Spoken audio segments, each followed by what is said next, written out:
una de cal y canto por las que van de plata.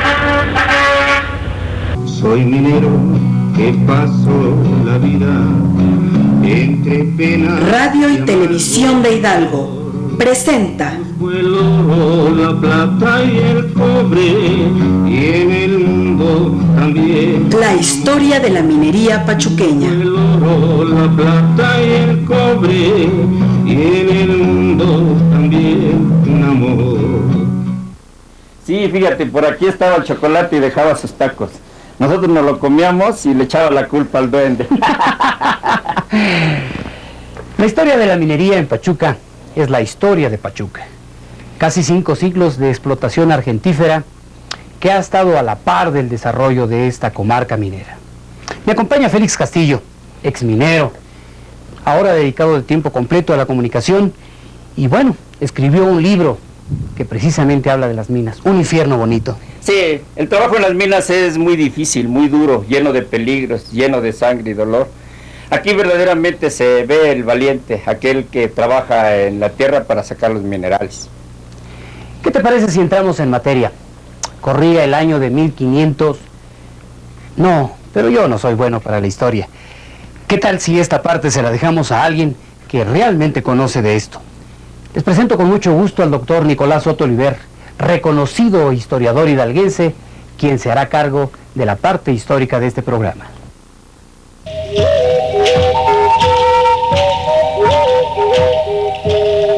Esta es la Sierra de Pachuca. Esta es la parte norte de la Teotlalpan. Es este lugar donde en el valle llamado Tlaulilpa un día se asentaron los primeros pobladores de Pachuca. Aquí en estos cerros que nos rodean, allí se encuentra un gran tesoro escondido milenariamente, el Iztac Teocuicatl, el desecho de la luna, como le llamaban nuestros antepasados indígenas, la plata, como le llamaron los españoles.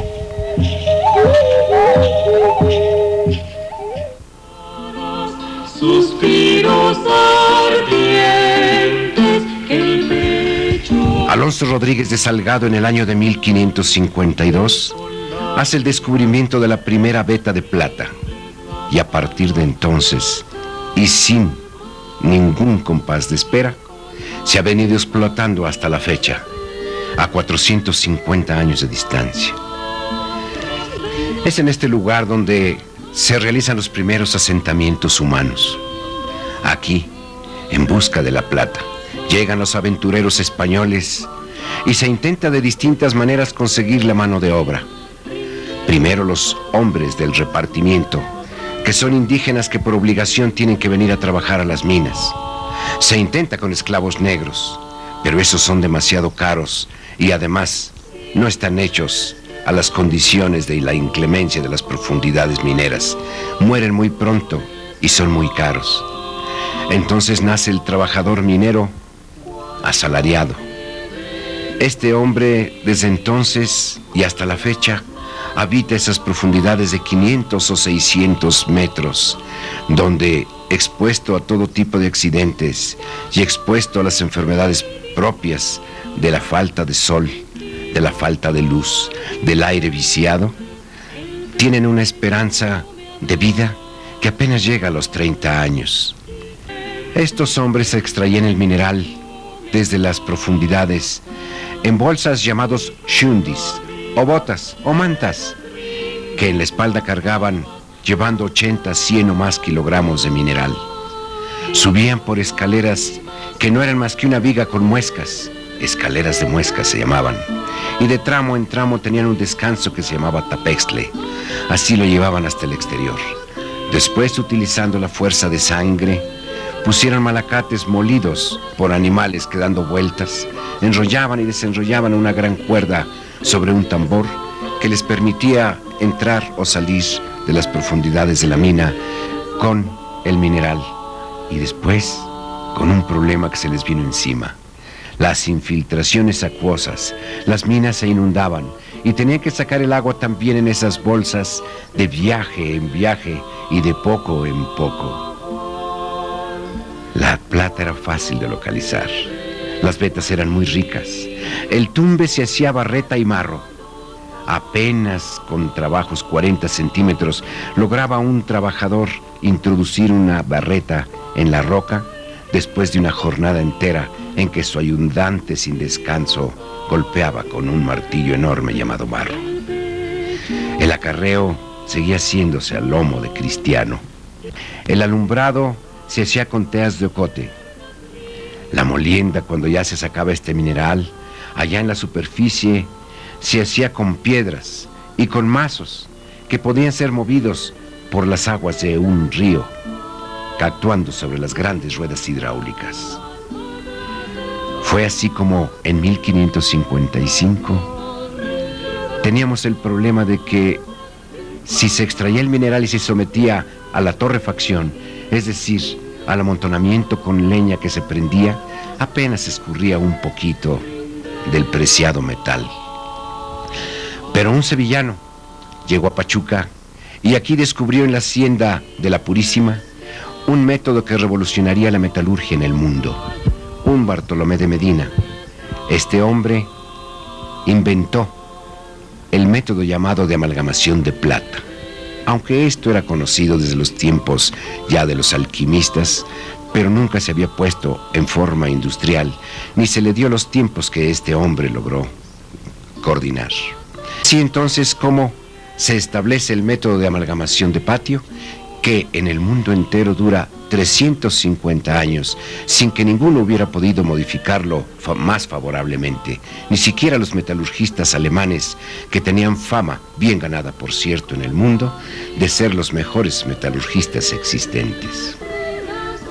Los trabajadores establecieron sus casas alrededor de las minas, y allí podemos decir nosotros que amontonados, sin orden y concierto, se empiezan a formar los callejones de nuestra ciudad pachuqueña, y con ello empiezan a surgir las leyendas callejeras, que unidas a las leyendas de la profundidad de la mina, hacen que el minero viva en un mundo de fantasía. Abajo el fantasma que los persigue, o el duende que les hace bromas. Afuera, la Llorona, o tal vez el aparecido que cabalga como hombre sin cabeza, o tal vez la mujer que flota sin tocar la tierra, vestida bellamente de blanco, atrayéndolos a su perdición. Y tantas otras leyendas que surgen de la imaginación de ese hombre rudo que no tiene la vida comprada, pues en cualquier momento sufre un accidente y cae a un precipicio, o algo le cae encima. La esperanza de vida les hace concebir una expresión muy sencilla que dice: la vida no vale nada. No valía nada, porque un minero la tenía siempre prestada. Las vetas de plata tenían leyes enormes, verdaderamente altas, tan altas que permitían que los dueños mineros pudieran vivir allá en sus lujosas residencias de la Ciudad de México, a 80 kilómetros de distancia, sin que tuvieran que venirse a molestar a administrar sus propiedades. Aquí sus empleados lo hacían, y ellos allá construían sus palacios, estaban en la corte virreinal, esperaban la nao de China con las sedas que traía, y en Pachuca, callejones, jacales, pobreza y mucha riqueza que les daban nuestros indígenas a los patrones. Para ir a México, ¿cómo? A caballo o en diligencia.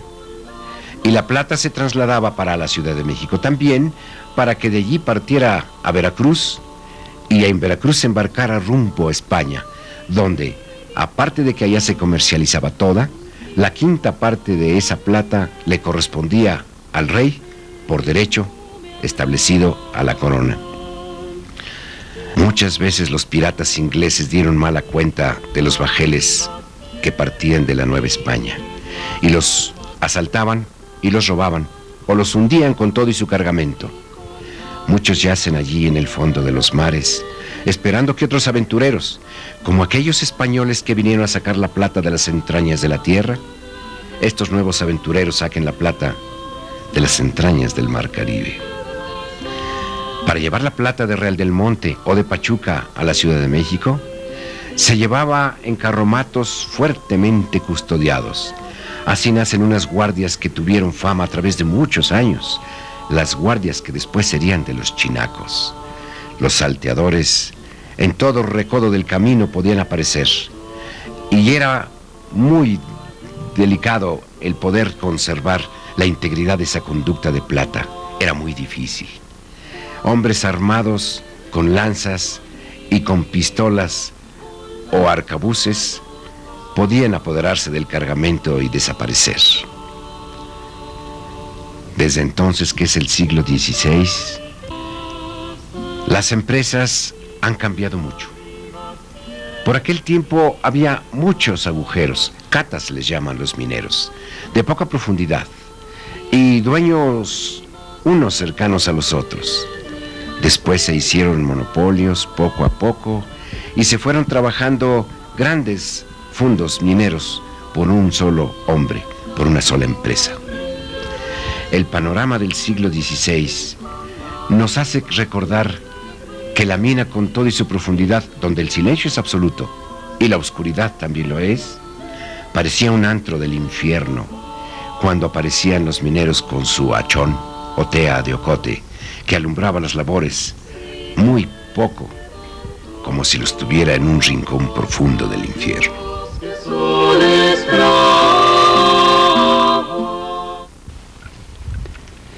No se vayan, en un momento continuamos con este programa de Una de Cal y Canto por las que van de plata.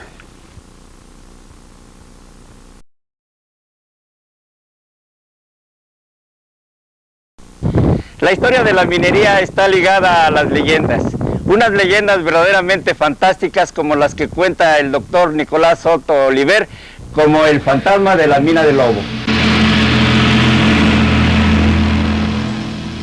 La gente empezó a decir que una extraña mujer vestida de blanco le había dado por aparecer en el Cerro del Lobo. Cuando algún charro malora la veía pasar, volteaba la rienda para llegar a ella, pero cuando estaba junto, parecía que se alejaba flotando sin mover los pies. Su risa se escuchaba, se oía, lo mismo que los pezuñazos en las piedras del nervioso caballo. Así la seguían por el cerro hasta llegar a la cima, donde había un abra cuyo fondo ni se veía. En el afán persecutorio y lejos de tener cuidado, le clavaban las espuelas al pobre animal. La oscuridad de la noche y lo negro del abismo recogían el alarido de terror del pobre charro, mientras que con toda y bestia se hundía en el mismo infierno. Afuera el viento silbaba y la carcajada de la mujer a muchos la sangre helaba. La conseja tomó fuerza, tema obligado en las pláticas de pulquerías en las cantinas de barrio, como en la del Paso del Lobo.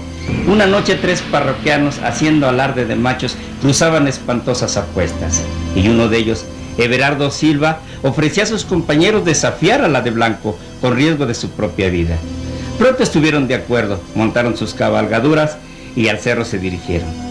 Dos dejaron a sus pencos y quedaron al acecho. Everardo siguió de frente, caracoleando su caballo y gritando a todo pulmón: a ver, tu vieja del infierno, haz pronto tu aparición. Como si fuera conjuro, la mujer apareció y, levantando los brazos cubiertos de velo, hasta él se dirigió. De verdad que era bella, los otros pudieron decir. Otro, mirando hacia el suelo, vieron que no tenía pies. Everardo dejó su cuaco y le dijo retador: te voy a proponer un trato. Quiero tenerte en mis brazos y si encuentras que te gusta, al infierno iré contigo. Pero si eso te desagrada, no volverás a venir. Entonces se oyó la terrible carcajada. Caminó ella a su encuentro y el Everardo le tendió los brazos.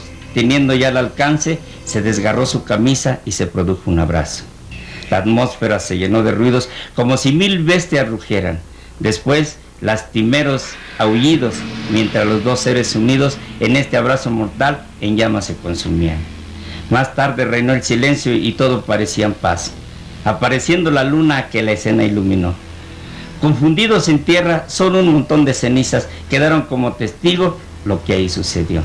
Aquellos amigos sabían que en el pecho Everardo llevaba un tatuaje de la cruz, una cruz de Caravaca pintado con olecornio, que era contra el diablo. Nunca más la hembra blanca volvió a aparecer.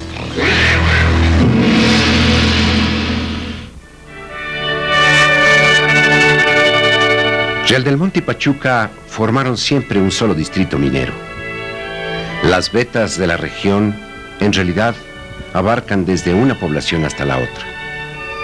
La más famosa de todas es la veta vizcaína. Una veta que viene desde el pueblo de Tezuantla en la parte oriental y que más o menos se pierde a la altura de la pequeña población del Bordo en la parte occidental, abarcando 14 kilómetros de larga. A veces esas vetas son tan anchas que llegan a tener hasta 30 metros y a veces tan angostas que apenas son un hilillo, metidas entre la matriz de cuarzo blanquecina que las aprisiona como una madre amorosa. También son profundas. No llegan a la superficie. Es condición de las vetas que no llegan a la superficie, como si quisieran guardar sus tesoros. Es necesario que sean interiores para que la presión logre hacer la mineralización. La mineralización de los minerales de plata se hizo hace muchos miles de años, muchos millones de años. Y allí guardados en forma de sulfuros, la argentita y la acantita, la estefanita y otros minerales han estado por muchos siglos esperando que lo saquen.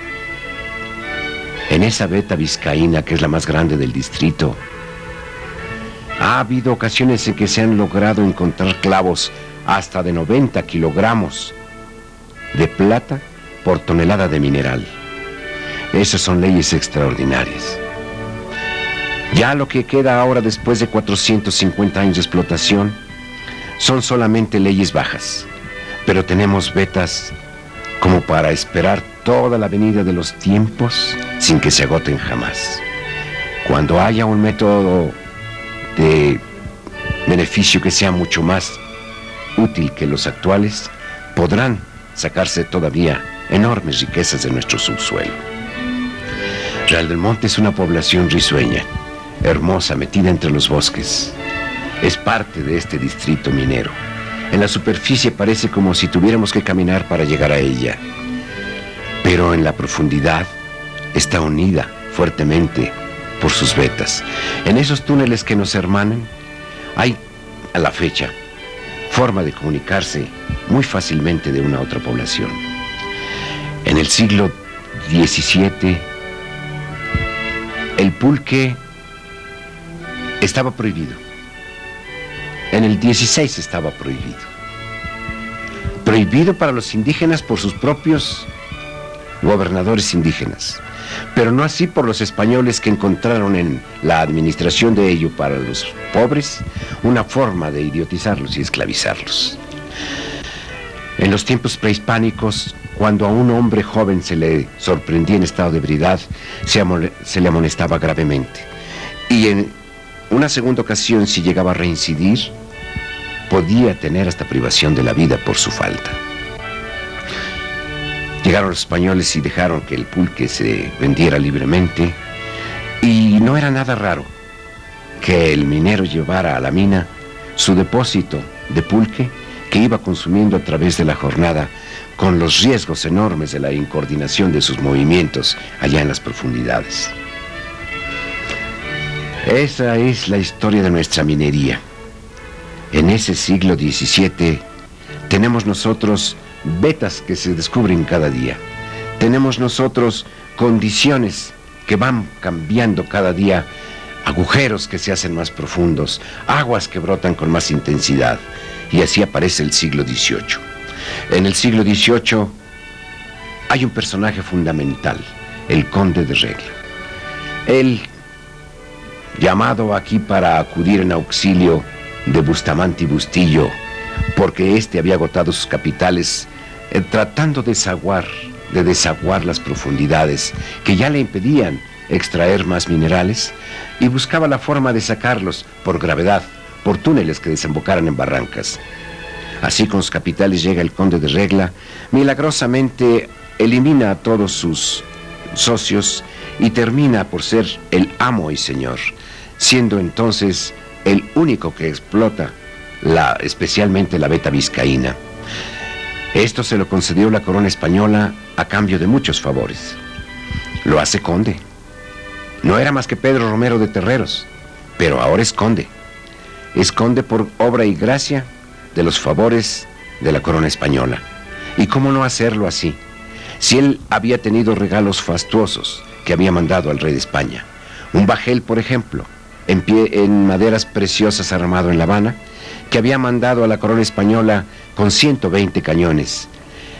Bajel, que era tan importante, era un cañonero, que tomó parte en la batalla de Lepanto, la famosa batalla de Lepanto, aquella en que Cervantes y Saavedra fue soldado, en la que perdió la movilidad del brazo izquierdo, que le valió el mote del manco de Lepanto. Ese nuestro barco estuvo en esa batalla y con frecuencia prestaba al virreinato grandes cantidades que a veces le devolvían y a veces no. Pero al conde de Regla no le importaba eso porque, de todas maneras, si no le pagaban, le debían favores y él se los cobraba. Fue de tal manera como en el año de 1766, esquilmando tanto a sus trabajadores, creyó que podía hacerlo más. Y a los barreteros, a quienes pagaba 4 reales diariamente, que significa alrededor de 50 centavos, 4 reales les pagaba y pensó que debía y podía bajarles a 3 reales. A los ayudantes, esos ganaban 3 reales. Quizás se los bajaría o se los conservaría. Pero una cosa muy importante les iba a suprimir. Todos los trabajadores tenían derecho a sacar un poco de mineral al fin de la jornada, cuando habían ya extraído el tequio, que era la cantidad obligada para el patrón. Podían ellos extraer algo que, partido a la salida entre el patrón y ellos, les dejaba una ganancia que era más que su raquítico sueldo. Es por eso por lo que realmente trabajaban. Pero ese partido llegó un momento en que pensó el conde de Regla que era demasiado concedérselos y se los suprimió. Los trabajadores se amotinaron, recurrieron a las autoridades locales, recurrieron a las autoridades virreinales, estas al rey de España, y como las actividades mineras se habían parado, el rey de España, viendo que su 20% disminuía, entonces decidió fallar a los trabajadores. Y así a los trabajadores los iba a beneficiar, no porque estuviera a favor de ellos, sino porque la corona de España necesitaba su ganancia y la estaba perdiendo por las minas paradas. El conde de Regla se enfrentó a los trabajadores, les negó todo, quiso oponerse a las decisiones gubernamentales, no logró hacerlo. El motín fue muy severo, fue sangriento. Al alcalde mayor de Pachuca, Ramón de Coca, lo mataron los trabajadores, lapidándolo, es decir, a pedradas. También al minero mayor de la mina La Joya, que era en realidad un arreador de trabajadores. Y es así como entonces el conde de Regla, disgustado porque no podía seguir haciendo de las suyas, se refugia en su hacienda de Regla y abandona totalmente la exploración y el mantenimiento de las minas, cayéndose los laboríos y llenándose de agua. El conde de Regla había prometido muchas cosas con las ganancias de las minas. Solo cumplió una: crear el Nacional Monte de Piedad, que a la fecha existe.